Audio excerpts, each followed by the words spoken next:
Hello and welcome to another episode of Laptop Retrospective, and today we are revisiting Neverbound. Today there was a recent update to the internal build to introduce the new game mode that they're calling Blitz. And for any of you that have played Overwatch or Team Fortress 2, you're going to see some similarities as your main goal is to escort a payload throughout a variety of locations on the map. Not to say that it's an original idea, but it certainly is one that is executed well in those games, so let's see how well Enthusiast has done it. So we got a rockin' tune here that I just couldn't help but shake some controller action to. So we've got our payload over there. We have to charge up these batteries, which are an item, and they work in the inventory system just like anything else. And it has a spot for 3 batteries at any one time, which is a neat little addition. So long as you keep those 3 batteries charged, the payload will move.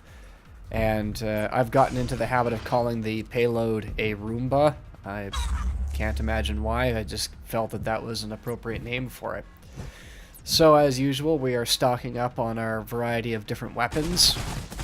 And this build has certainly seen some improvements to the AI code. They are certainly far more aggressive, and in certain parts of this map can actually provide an immense amount of challenge. Unfortunately, my pistol overheated there, so I need my stick of justice, thank goodness out of the range of all TV and LCD screens in my home. And now we have to catch up with the payload. So unlike the other games, currently the payload will run off on its own without you. And I've mentioned this is maybe not the best thing, because considering that the incredible nature of these maps and how easily, not necessarily the player will get lost, but if the player has to track down an object, thinking in 4 dimensions could really put a strain on what the player is being asked to do. So as you can see, the battery has run out, so I need to find myself a fresh one that I can chuck in there, and thank goodness for some kind of magnetic properties in how these batteries function, which means that you can get a little fancy with them. You can throw them around. You don't have to be absolutely precise, which is great. One change that I will talk about is the rifles that you pick up from the Sentinel enemies, which is what they call the more humanoid-looking fellows, do not have any additional ammunition. So once you've expended those 30 rounds, don't expect to be able to reload it. I'm not entirely sure if it's for this game mode specific, or if that's something that they're doing across the game or just this game mode. So, also noted that the regular enemies do not have the holographic sights on the assault rifles. Those are on the pickup red-skinned rifles that you can see right now. And the ones that we find in their rifle racks also have additional ammunition. Speaking of which, the reload mechanic for the rifles have changed. If you have 25 rounds left in the magazine and you reload it, you don't keep those 25 rounds in your inventory. It uses a realistic ammunition system and magazine system where if you have 25 rounds left and you reload, those 25 rounds are gone. The magazine has, in game terminology anyway, been discarded, so you can no longer access those rounds. And the purpose of this is to avoid reloading spam. So that's having one rifle in your hands and constantly racking it to essentially mitigate the reload mechanic entirely. And I can understand that choice.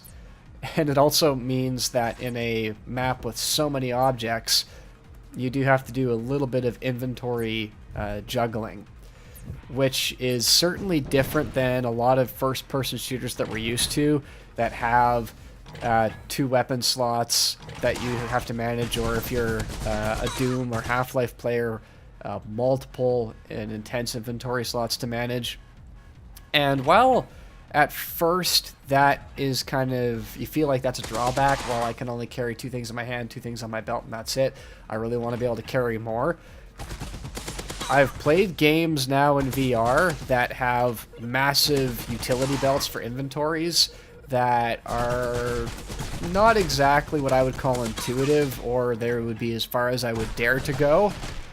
And I've also tried games that had essentially a regular first-person shooter loadout, and that was just an absolute nightmare to scroll through.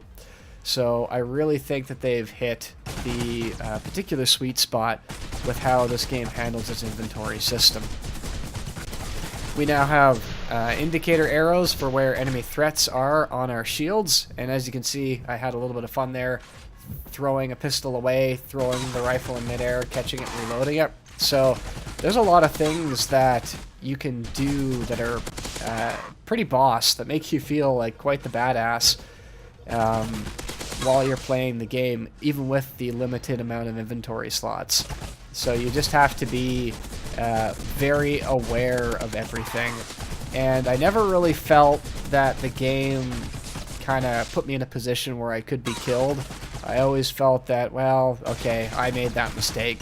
And I didn't really blame the game. One thing that is certainly a point to get used to in this particular mode, or even all the other modes, is ammunition conservation is absolutely paramount now. You have to be very, very careful with how much rounds you're expending at an enemy, and that makes sense, but it is a mechanic that since the previous build I've had to kind of get used to. But overall, it's very rewarding.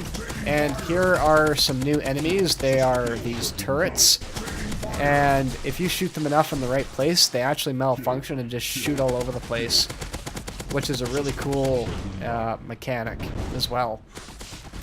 Now, somewhere in this build, I was told there was a sniper rifle. I didn't find it on this particular recording, but I'm looking forward to finding that naturally. I didn't really want to play this map over and over and over again just to find the sniper rifle. I really wanted to enjoy the game as a whole, and I'm sure the rifle will show up eventually. And that's probably a point that I should make, is that this little Roomba actually takes a series of randomized paths, so every playthrough is, within limit, going to be ever so slightly different. So in this next room that we've got coming up here, things really do start to get interesting. As I'm replacing these batteries, you can really start to see that the level geometry here is going to do some fairly interesting things on us. And I know I said it in my last video, but I really do have to say it again, how well these environments feel put together.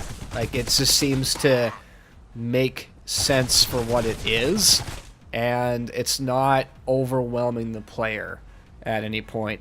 You can kind of see the routes that you need to go, even though the payload of the Roomba might go in a very different direction. So thank goodness that they still have that same level of attention to detail on level design that they did from the first demo up until now, so it remains clear to the player what avenues of travel remain open to them. And as you can see over there in the corner, we still have access to the kind of gravity changing pads, which are nice, but I didn't see them as much as I thought I would in this environment. And that's not to say that it's a bad thing. You have to be able to balance mechanics well enough to know when to use them and when not to use them.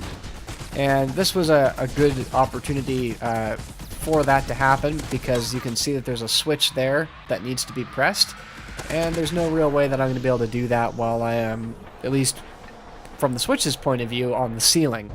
So I'm going to have to go ahead and jump down there and push that button.